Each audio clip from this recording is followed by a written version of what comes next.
Welcome to our walkthrough video of our Unit 6. This is a Coachmen Clipper. This is a small unit. It's only a 21 footer with no slide outs. It's a 21 FQ.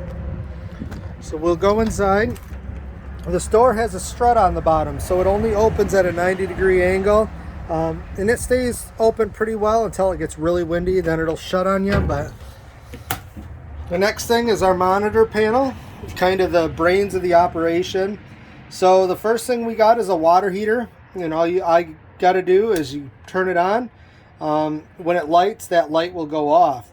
When I deliver the unit, I will turn it on when I arrive, so it'll take about 45 minutes to an hour to get the water hot. The next thing we want to do is our water pump. Right now it's on. You want to leave that on the whole time you're here. That gets the pressure from down below up to your faucet. It's kind of like an old well pump in a country.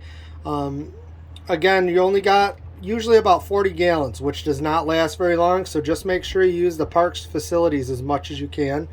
The next thing is your ceiling lights. If you turn the light on, it'll turn your ceiling lights on. You can actually turn them on and off individually at each light, or you can leave them on and then just turn them off with this switch.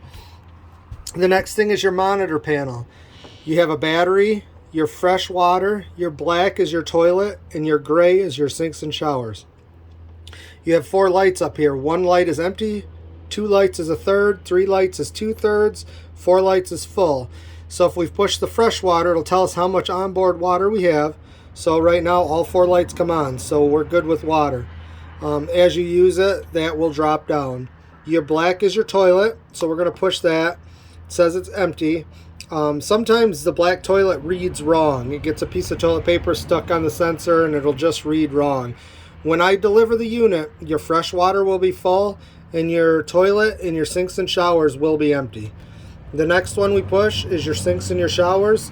It's saying that's empty. Now the awning, all you have to do to extend your awning to put it out is to push and hold the extend button and it'll go out. And it's kind of windy out, so I'm not going to put it out all the way. That's the only thing that's not covered by insurance, so make sure you're aware of that. You guys are 100% liable for the awning, and these power awnings start at about $2,500. So when you put it out, there's a valance that hangs at the end of the awning. It's a piece of fabric. So when you put it all the way out, a piece of fabric will be hanging at about a 45-degree angle, and then you know it's out. And then all you got to do to bring it in is hit the retract button until it comes all the way to the coach. And that's it. You have a small shower in this bathroom. I wouldn't recommend using the bathroom or the shower unless you're on a full hookup site. You will deplete your water supply instantly. This unit actually in the bathroom, it has a rain guard over the roof vent, so you can leave that roof vent all the time and water won't get in. This unit has a foot flush toilet, so all you have to do to use it is to push the pedal all the way down to flush it, and you push it down ever so lightly to fill the bowl. Be very cautious on your toilet paper use. If you use a lot of toilet paper, it'll get plugged up. Make sure you use a little bit of toilet paper and a bit of water to flush it.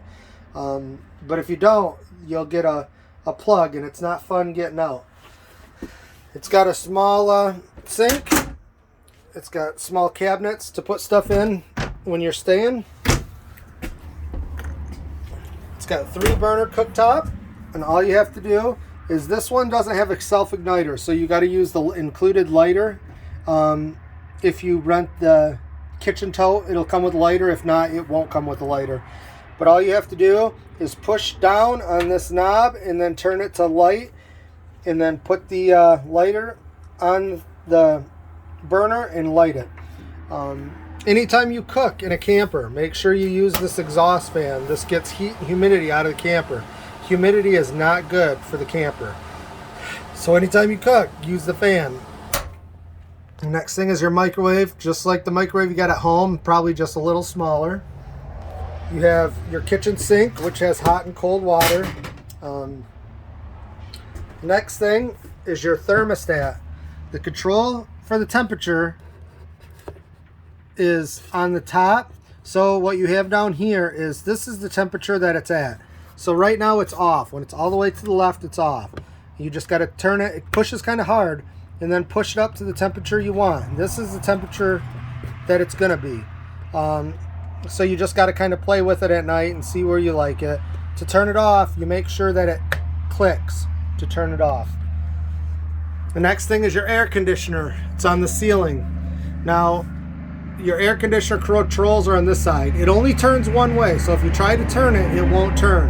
You have to go through the fan first. So you'll turn the fan on, and what that does is it circulates the ambient air. It doesn't heat or cool it, it just circulates the air that's in here. So you have the fans.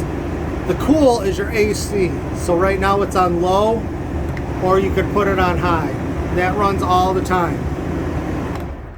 And then just turn it back off when you're done. Just leave this sensor on blue. Some of these units come with a heating part to it, but this one does not. So just leave that one as it is. And then you just got to move the temperature or turn the air on and off as you need it. And the next thing is your jackknife bed. And all you have to do to put it down is to lift it up at a 45-degree angle, and it'll automatically fall. It's a small bed, enough for one child. But when that's down, you lose your space to walk in and out of the camper. So it's kind of annoying having it down, but it does get you another bed. To put it up, all you have to do is grab it at the front here, pick it up at about a 45 and push it in with your hip, and it'll fall back into place. Just like that. This unit's got a basic stereo system. It does have inside and outside speakers, so just make sure you're aware of that. I believe speaker B is the outside, speaker A is the inside.